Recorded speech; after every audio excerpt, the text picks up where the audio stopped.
Welcome back to True Cyber Crimes, the show where we explore the digital disasters that make you feel better about every dumb thing you've ever done with a computer. Like the time you spilled coffee on your keyboard? Yeah, hey, thanks for that reminder, Nick. Today's episode is a little bigger than a coffee spill on a keyboard. It's catastrophic. It's global. It's kind of mistake that makes it IT professionals wake up at 3 a.m. in that proverbial cold sweat. Because this is the story of the one software update, one that turned millions of Windows machines into the blue screened bricks. Yeah, this was crazy, and it wasn't a cyber attack though. As soon as it happened, that's where my mind went. Yep. It wasn't a virus, though. Kind of wondered when this was happening, and it wasn't some hacker in a hoodie. Nope. Just one bad update from CrowdStrike that detonated across the planet like a digital EMP. So this is episode 3 of IT Blunders. We're calling it the Blue Summer of 24. So it's July 19th, 2024, a normal Friday morning. People are getting coffee, checking emails, logging to work, preparing for meetings that could have been emails. And then, boom, millions of Windows machines just suddenly crash. Blue screens everywhere. That infamous BSOD, the blue screen of death, returns like a 90s villain making a comeback tour. And it wasn't just one business or one vertical. It was hospitals, airports, banks, news stations, police departments, grocery stores, you name it, they all got blue screened all at once. Yeah, this was that like industry agnostic Thanos gauntlet snap. But instead of it being half the population, half of the computers just done. Yeah, and like you said before, you thought it was a hack. I think everybody did. Nobody knew what happened. IT teams were running around like, did we get hacked? Did Microsoft break something? Did poor Dave from accounting, click another phishing link? I'm just glad they're not saying Chris. So. Yeah, well, it's not Chris. Dave, he's always the first suspect. But no, that wasn't Dave. It was CrowdStrike. So for anyone who doesn't live in the cybersecurity world, CrowdStrike is basically the digital security guardian for millions of computers. They're very well regarded. They're nearly ubiquitous in cybersecurity solutions. They protect against malware, ransomware, hackers, and that one guy who still tries to install LimeWire in 2024. LimeWire, man. Their software runs deep in the system. It's kernel level deep. That's kind of like the spinal cord of your computer. So when CrowdStrike pushes out a bad update, it was like injecting poison directly into the bloodstream of nearly every Windows machine on Earth. And the update contained a tiny little error, a malformed file that caused Windows to panic and crash instantly. And because CrowdStrike is pretty much everywhere, the crash was also. Let's talk about the chaos, because this wasn't just my laptop froze. Yeah, this was global meltdown level energy, literally. Delta, United Airlines, all grounded flights. Check-in systems crashed, boarding systems crashed, baggage systems crashed. You name it, it crashed. Yeah, people were stuck in airports, just like our last story about British Airways and Heathrow Airport. People were stuck in airports for hours, some for days. Yeah, but this was worldwide. It wasn't just in the UK. And from the hospital perspective, electronic medical records were down, prescription systems couldn't fulfill. You couldn't make an appointment. Everything was down. Doctors were writing things on paper like it was back in the 1900s. Some TV stations literally couldn't broadcast. Anchors were sitting there like, well, we'll be right back after these messages, hopefully. Dispatch systems froze, patrol car computers froze, even jail booking systems froze. Imagine trying to arrest somebody and saying, sir, please wait. We got to reboot the universe first. Hold on. Cash registers crashed.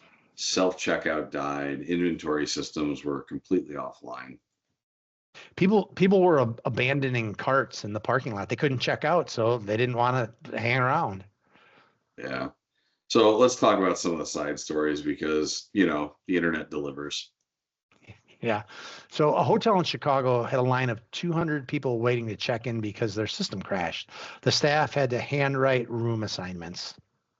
And, not surprisingly, they accidentally gave two families the same room. Yeah. Awkward. Well, one news station had a broadcaster using a single laptop that somehow survived. The anchor was reading headlines off her phone. It's probably the most relatable news broadcast that you'll ever watch. Yeah, right on. At one airport, the departure board froze mid-update. Some flight said on time for 12 hours. Optimism, delusional optimism. One IT admin posted, "I fixed 47 computers today. I am become death destroyer of blue screens."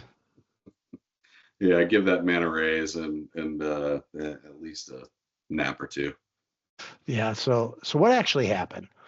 CrowdStrike pushed out a content update, basically a thin file that tells the security software how to detect threats. They do this kind of thing all the time.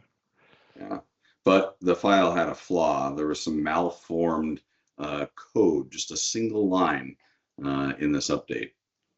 And because CrowdStrike runs at the kernel level, Windows saw the bad file and said, "Nope, I'm out."